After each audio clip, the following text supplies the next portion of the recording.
Now, the idea here is that when we're triggered, stressed, overwhelmed, we each have this unique window of time and ability to tolerate this stressor before we might default to less adaptive coping strategies. If it is a less severe thing, then we may well use nice tools like raising our awareness, journaling. But if it's something more major, we may we may feel like we can't cope and default into these less adaptive strategies. And that's where the drinking, substance abuse, or any other kind of addictive behaviors or binging can come in.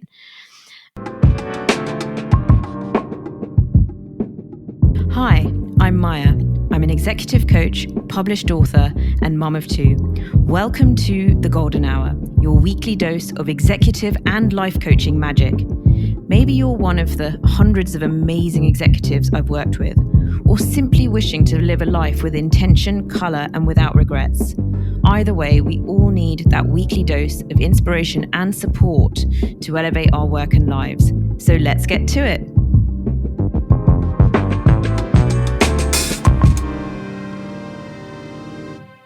The window of tolerance.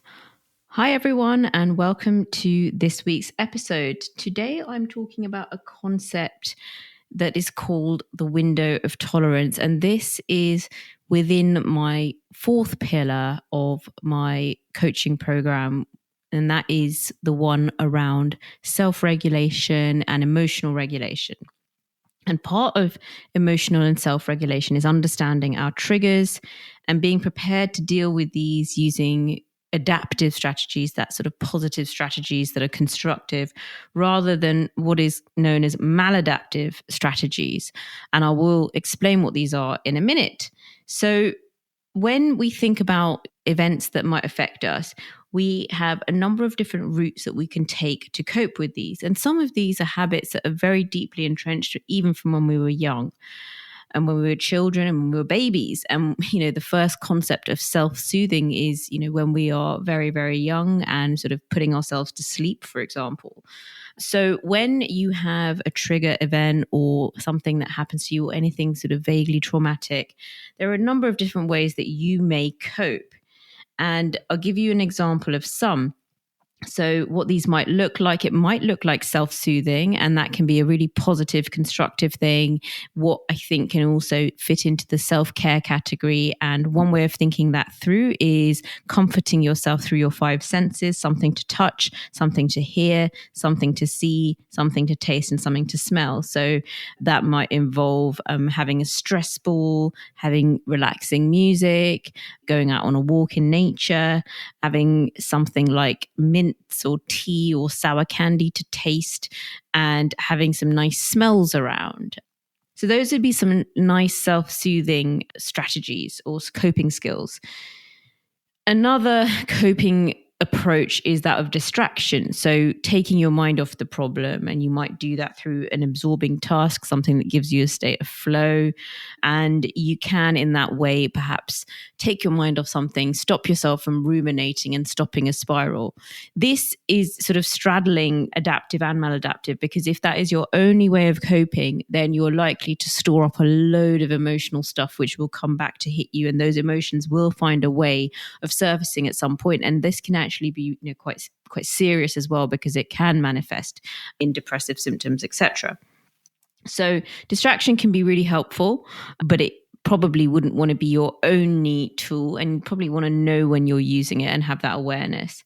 Another nice one is the idea of opposite action. So something that's the opposite of your impulse in that moment. So if you're feeling a bit down, then watching something funny or reading something funny, or if you're kind of feeling a bit negative, then looking at inspirational images and statements and affirmations and that sort of thing. So that would be another approach. Also, you've got emotional awareness. So starting to raise your awareness of what you're feeling. And that's where the journaling or drawing, finding ways to express yourself can be really valuable. And this is one of the adaptive skills. People can be slightly wary of those, because if the feelings feel quite heavy, then they don't necessarily want to start engaging in that. But, once you do, that can be part of a coping process. Mindfulness is another coping strategy.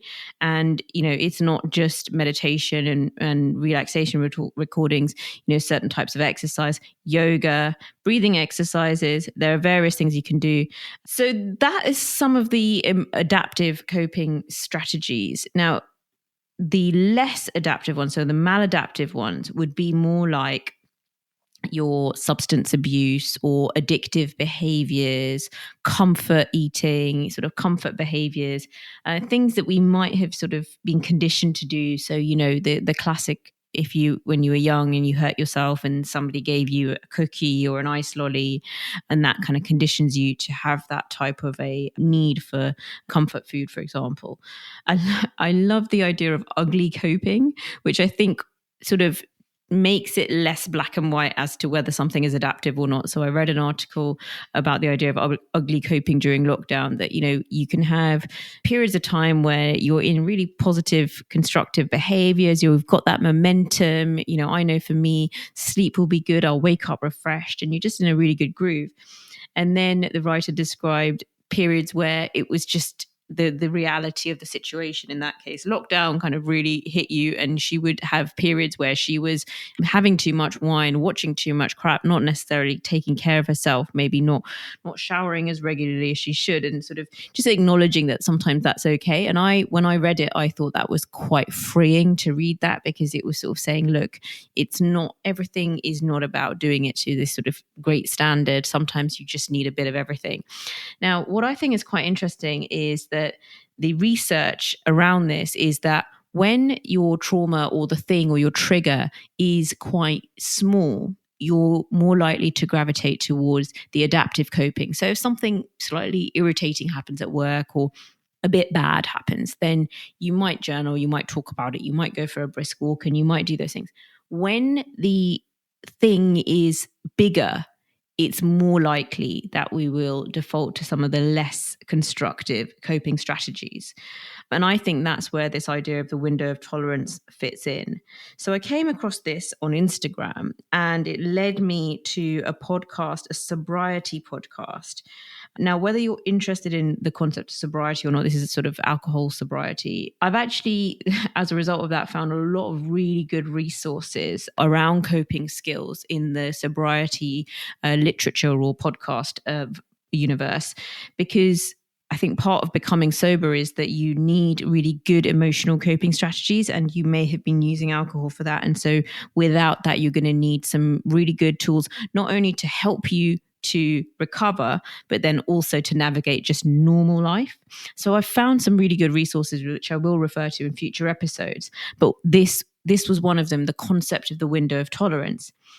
Now, the idea here is that when we're triggered, stressed, overwhelmed, we each have this unique window of time and ability to tolerate this stressor before we might default to less adaptive coping strategies.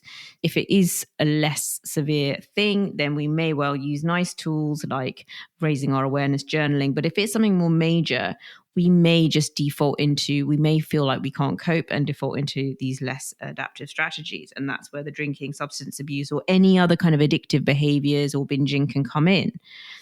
And so think of this window that we all have, that when this event happens, and it's almost like a kind of a tolerance threshold for whether we can withstand that before we default into our less good behaviors. I think just the idea of that is really revealing, because sometimes we don't know when we're in these windows, but knowing that such windows exist, after which, perhaps you're in that window and it feels very intense. And then actually some of those thoughts and feelings kind of pass and make way. And then you can take a slightly calmer approach to things.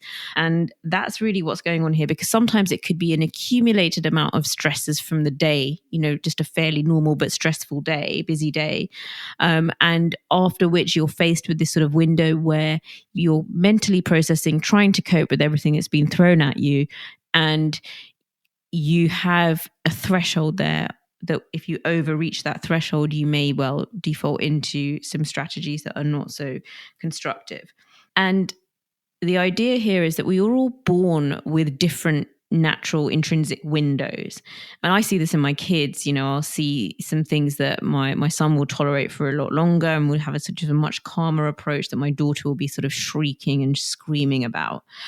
So we're endowed with different windows, and our personality impacts this. So there are so many different personality assessments. But if you think about something like the well-researched Big Five, Neo Big Five, one of the characteristics is neuroticism. And depending on your degree of neuroticism, you're going to have a different level of window of tolerance, because it's all about how stressed you can get. And that's probably not the best way to sum it up, but it's all about how you cope with these minor or major stressors and how negatively you interpret them. So depending on some of your personality characteristics, that will also impact your window of tolerance. And so, yes, we are all endowed with different ones, which is why we shouldn't judge ourselves too harshly. So it kind of negates that language of, oh, I'm weak, oh, I have no willpower. It's just like we're all different and we all have different windows innately. And this will come with other strengths and benefits. So those who are highly sort of emotionally reactive, they may be more prone to having short windows of tolerance and feeling quite stressed and needing some of those coping tools that are less adaptive to be able to cope. On the flip side, they may be very empathetic, they may be very passionate, they may be very creative. So it's not that it's a bad thing. On the other hand, it's something that we can work on as well. And if we feel like some of our behaviors when we are stressed and we are chronically stressed, we might find ourselves constantly reverting to these behaviors. If we can extend those windows, we can start to change some of those habits and feel better about the behaviors that we're engaging in. So the trick here really is to understand our own window and gently extend that window and understand some strategies that will help us to do that. So here are 3 things that could get you started on that journey. The first, which I think is really nice and really easy if you take the time to do it, and that is identify some of your most common triggers and know these about yourself, and identify some common times of day or times of the week where you have these triggers.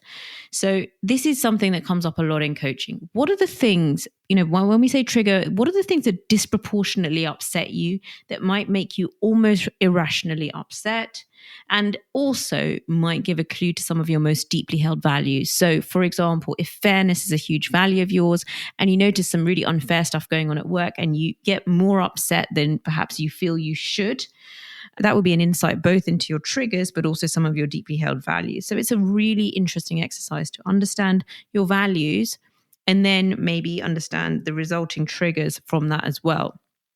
And lots of things feed into our triggers, sort of our experience, our emotional experience growing up, things that have happened to us. All of these feed into what becomes actual triggers for us. But everybody's going to have some triggers. And so once you've got a sense of what some of yours are, that's going to be far more helpful. So for me, I identified that if I notice that there is somebody's really disorganized in the way that they're interacting with me, that can be a bit of a trigger of mine. And I've had to work with my supervisor on that. And then the other thing is identify times of day for these triggers. And so I noticed that in the late-ish afternoon or coinciding with school pickup, school runs, if I was doing those, there was that sort of afternoon window where I was more likely to, in my head, think, God, quite like a drink this evening, that sort of thing. And then the other one for me was certain times of the week. So sort of Thursday being the new Friday and then Wednesday being the new Thursday, being the new Friday type of thing. So Wednesdays and Thursdays, I noticed that those were often quite kind of peak weekday days where a lot was going on, both work-wise and personally. And so then I would reach the evening and think, oh yeah, I'd quite like a drink. And so I just noticed that these were happening. Weekends for me were a bit more relaxed, and that wasn't necessarily the case. So just kind of knowing times of the week where you're more prone to things. And I started to notice that on a Thursday evening, I was just ready for whatever treat would come my way. So if somebody wanted to eat out, I would eat out. If somebody wanted to have a bottle of wine, I would have a bottle of wine. So I just needed to feel a bit special on a Thursday evening. And it's just nice to kind of know these about yourself. Looking back, this probably went back to kind of days of employment when that was the day that you would probably be more likely to go out for post-work drinks.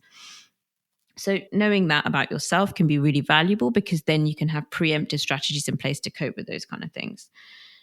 Then the second part is identifying some of your favorite self-soothing behaviors, the adaptive stuff, the stuff that you do that you're proud of doing, and have these ready. So, is it a really good Epsom salt bath? Is it a really good walk? Or it could be a certain tea or drink. If alcohol is one of the things that you want to reduce, then maybe non-alcoholic, and have these ready and almost plan for them and get them into the system before you're even kind of craving something else. So start to identify some of those for yourself. And then the third part is just start being aware of when you might be entering a personal window of tolerance. Notice how it looks and feels to be in there. I imagine it to be quite a physical place that I'm in. And I know that I kind of look out at the world slightly differently then. And I know that in my mind, everything would be better if I consumed X in that window. Notice what you crave during these times. Is it junk food? Is it, sort of binge watching TV or scrolling on your phone? Like, what is it that you really kind of want to do when you're in your personal window of tolerance, when perhaps you've had a very stressful day or a stressful week, or you've had an event that has, felt quite traumatic or stressful? Know what that's like for you, because what we're doing then is we're gently raising our awareness and we're not letting the thing happen to us. We're observing ourselves in that event, and that increases our agency and ability to have some control in those situations. Because, of course, if we keep reinforcing the habit loops, and we can keep conceding to those less adaptive triggers and doing our addictive behaviors, then those become increasingly necessary in relieving our stress. And we start using them more, and we start needing them to change state quickly. And actually what we want to be doing here is doing the opposite, start reinforcing other channels.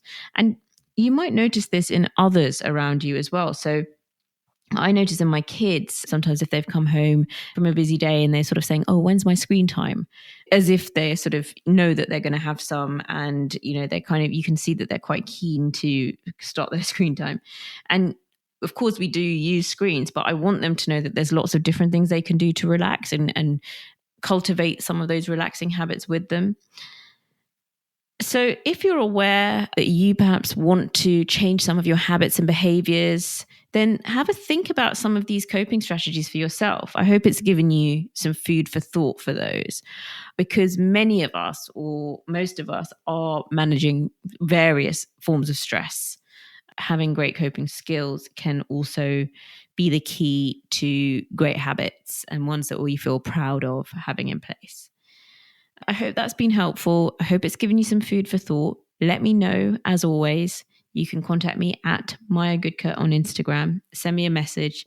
Thank you for listening, and I will be with you next time. Bye-bye.